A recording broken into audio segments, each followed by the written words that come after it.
This is Matthew Cratter from Trady University, and today I want to talk about how I think that Bitcoin is headed to $30,000 in the near-term future. This isn't meant to panic anyone. Rather, this video is intended to make sure that you're psychologically prepared and psychologically ready for a drawdown like this. And I should say, I'm not selling a single sat or a single Bitcoin. I'm not trying to trade around this, but the problem with that is if you're doing it outside of retirement accounts, it's not very tax efficient. You have to pay taxes on your profits, and then you have less money to reinvest on the dip.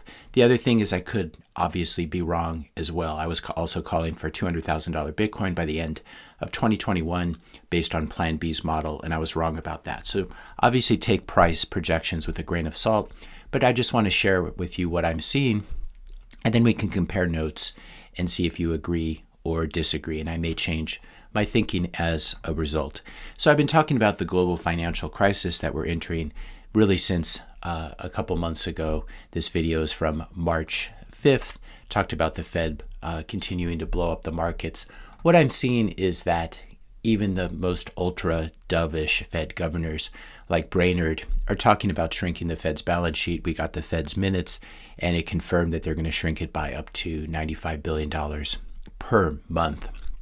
And this is really going to suck a lot of liquidity out of the system. Why is this happening? Why are the doves at the Fed turning hawkish? Well, I think that the Fed is under tremendous political pressure to get inflation under control, especially before the midterms in November. When you look at polls, even a month ago, inflation was the top of the list of concerns faced by U.S. voters. It was way ahead of COVID. It was way ahead of Russia, Ukraine, etc. And Biden himself has said that his top priority is getting prices under control. It's not good for incumbents, political incumbents, when prices are high at the grocery store or high at the gas pumps.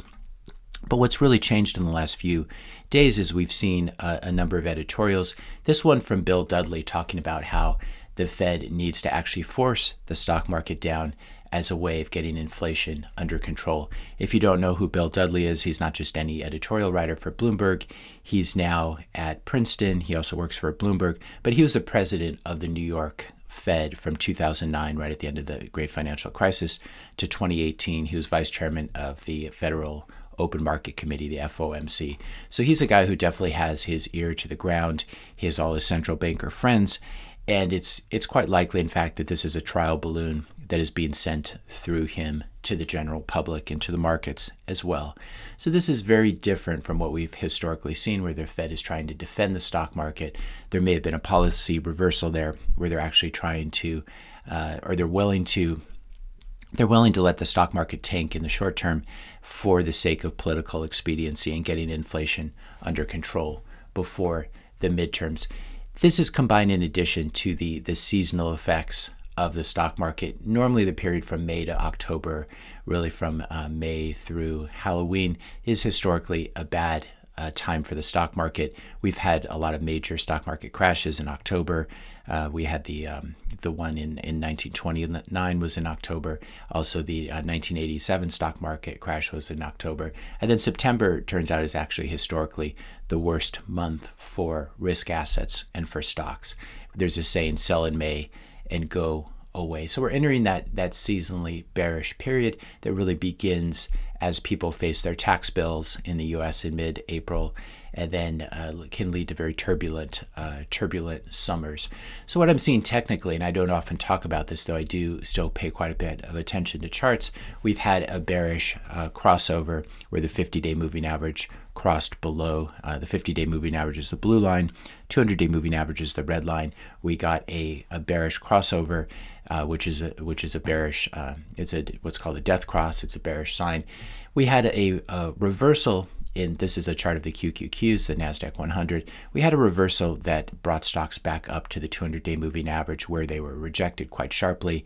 They fell and are now trading below even the 50-day moving average, which is below the 200-day moving average. So technically, this is a very, very bearish chart. And the chart of Bitcoin looks quite similar, rejected at the 200-day moving average line. So the basic problem here is that Bitcoin, especially over the short term, and we've talked about this a lot, remains highly correlated with risk assets. This is not a problem for Bitcoin. Long term, it just shows how early we are, that it's moving lockstep with tech stocks, which is a little bit ridiculous. Bitcoin really should be more of a safe haven asset. But we're stuck with this for now. We're stuck with this correlation. And we've been seeing that Bitcoin is actually having trouble rallying on good news, which is always an intermediate bearish signal. And the correlation with risk assets like with stocks is just too strong. We saw the news come out last week about Strike onboarding all these major corporations onto the Lightning Network, so you can use your Bitcoin to buy stuff online and in person everywhere, and Bitcoin did not even budge. Obviously, Bitcoin is always discounting the future and looking forward, and we don't expect announcements like this to necessarily have a one-to-one effect. But I am still surprised that we didn't see more of a reaction from Bitcoin. So what I'm expecting here is a drawdown in Bitcoin down to 30,000. And the way I pick that area, it's a place of congestion really from last summer. We had brief excursions below 30,000. I'm a little bit agnostic how low we go. Maybe we go down to 28,000 or something. But I think 30,000 is a nice round number. I think we're definitely going to retest these lows. So it's about a 25% drawdown from here, and I would expect $30,000 to hold. Though certainly Bitcoin can do anything it wants, but this is definitely a major place of support on the charts. And so I think we do get a drawdown in the stock market, maybe a quite sharp drawdown over this bearish period from May through October, and Bitcoin follows along, or Bitcoin as this liquidity indicator probably falls more rapidly than stocks, and that's what we're seeing here this morning. So the first thing to expect would be the $35,000 level to get taken out, and then a plunge down to 30,000. Now, is this going to be the end of the world for Bitcoin? Absolutely not. We had something similar happen during the liquidity crisis in the wake of the onset of the pandemic in March of 2020, where Bitcoin went from trading above 10,000 to trading briefly below 4,000, so more than a 60% drawdown just in a matter of 4 weeks. We had that terrible day on March 12th, which really marked capitulation or close to capitulation, when Bitcoin really moved from 8,000 down to below 5,000. So I think we could see some very ugly days ahead, and this is what I want to prepare you for, so that you can hodl and be strong and not be surprised by this. Again, I could be wrong.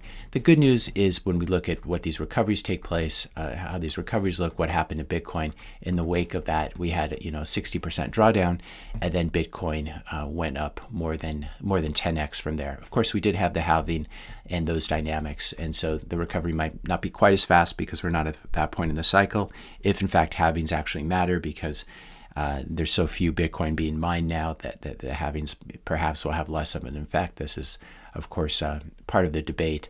But this is just to show you that a 60% drawdown in Bitcoin can be followed by a 10x or 11x or 12x move up shortly afterwards. And the people who get hung up on short-term movements are the ones who are not going to make it in Bitcoin.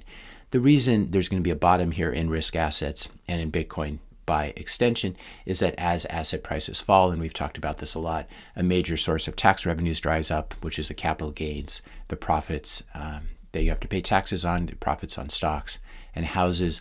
Lower tax revenues means more government borrowing to fill the spending gap. And who's going to buy all of those bonds?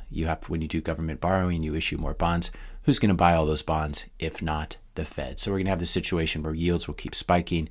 We're watching the 10-year note, the 10-year Treasury note yield spike almost every day, and it keeps putting a dent into risk assets like stock and Bitcoin by extension.